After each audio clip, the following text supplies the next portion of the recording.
안녕하십니까. 시장의 핵심 투자 전략 이성로의 텐텐베거 시작하도록 하겠습니다.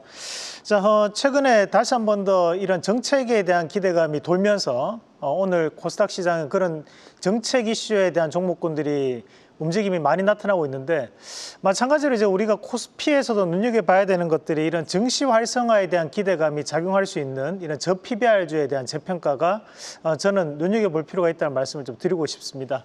준비된 그림을 좀 보면서 말씀을 좀 드리겠습니다.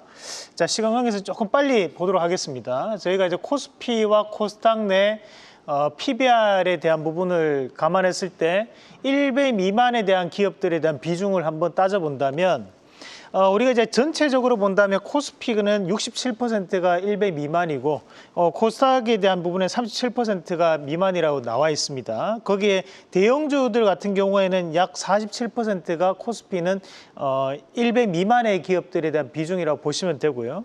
마찬가지로 이제 중용주에 대한 부분에서는 54%, 그리고 이제 소형주에 대한 부분에서는 75% 가까이가 현재 이제 PER 밴드로 따졌을 때 1배 미만이라고 보시면 됩니다. 여기에 나오는 이 PBR이라는 것이 우리가 이제 주식을 할 때 재무제표상 주가 순이익 비율이라고 보시면 됩니다.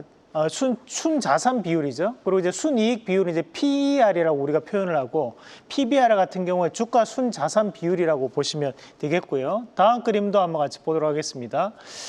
그럼 여기에서 우리가 좀 더 핵심적으로 좀 들어가서 주목을 해봐야 되는 것이 국내 주요 지주회사에 대한 시가총액에 대한 합산을 같이 한번 보시면, 우리가 흔히 이런 저PBR 관련주라고 얘기를 할 때 이런 지주사에 대한 얘기를 많이 합니다.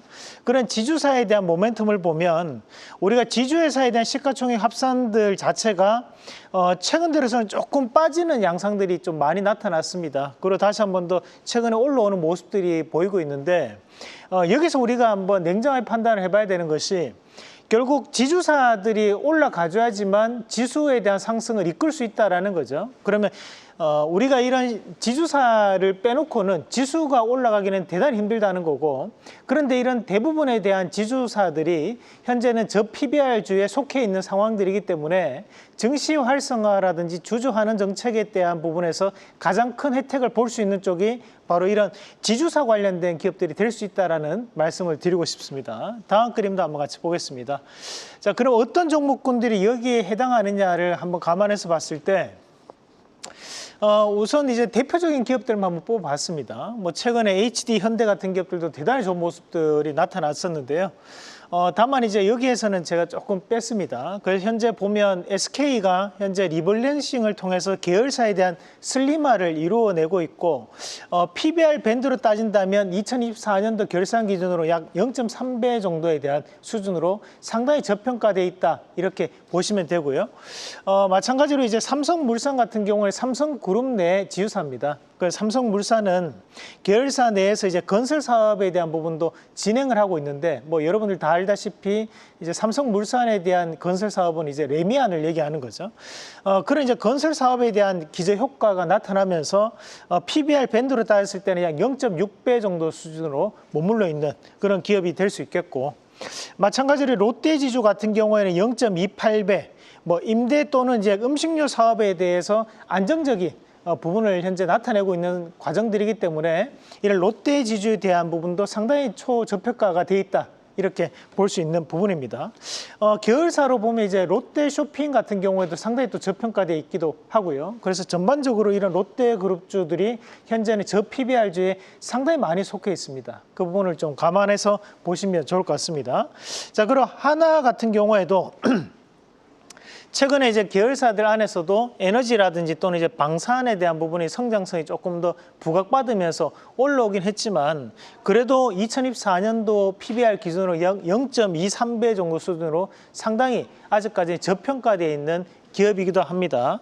자, 그리고 현대GF홀딩스는 잘 모르시는 분들도 계실 것 같은데, 우리가 이제 현대백화점 그룹을 이제 현대GF홀딩스라고 얘기합니다. 그래서 이런 현대GF홀딩스 같은 경우에도 PBR 밴드로 따진다면 약 0.23배 정도로 상당히 저평가되어 있는 기업으로 알려져 있습니다. 이 외에도 사실 우리가 이런 지주사 안에서도 저평가되어 있는 기업들이 대단히 많습니다. 그럼에도 이제 불구하고 이 정도는 반드시 좀 알고 가자라는 뜻에서 가지고 온 기업들이니까 꼭 다시 한번 더 눈여겨보시면 좋을 것 같습니다. 뭐 대기업들 내에서는 뭐 LG 같은 기업들도 현재 상당히 저평가되어 있는 기업들이죠. 그래서 이런 대형사들 내에서도 저PBR 지주사 관련된 기업들은 다시 한번 더 꼭 체크해 볼 수 있는 전략 말씀을 드리도록 하겠습니다.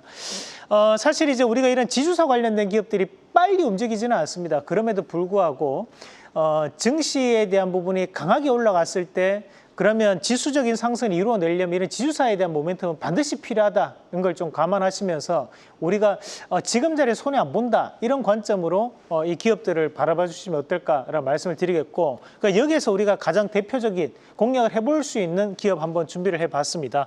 자, 오늘 말씀드릴 종목은 이제 삼성물산 말씀을 드릴 텐데, 우선은 이제 한국을 대표할 수 있는 기업, 바로 이 삼성그룹의 지주사 역할을 하는 기업이 바로 이 삼성물산입니다. 삼성물산 같은 경우에는 최근에 건설업에 대한 기저효과를 보이면서 재평가를 보이고 있는 양상들이고, 마찬가지로 이제 주주환원 정책에 대한 기대감이 여전히 주가에 대한 긍정적 영향을 주고 있는 사례였습니다. 거기에 글로벌 SMR에 대한 시장까지도 다시 한 번 더 확대되는 양상 속에서 삼성물산에 대한 기대감이 더욱더 확대될 수 있는 여지는 충분히 있다고 보고, 이런 종목군들이 잘 움직이지 않거든요. 그럼에도 불구하고 최근에 수급이 들어와서 움직이고 있다는 것은 그만큼 코스피에 대한 추가적인 상승의 투자 심리에 긍정적으로 녹아있다.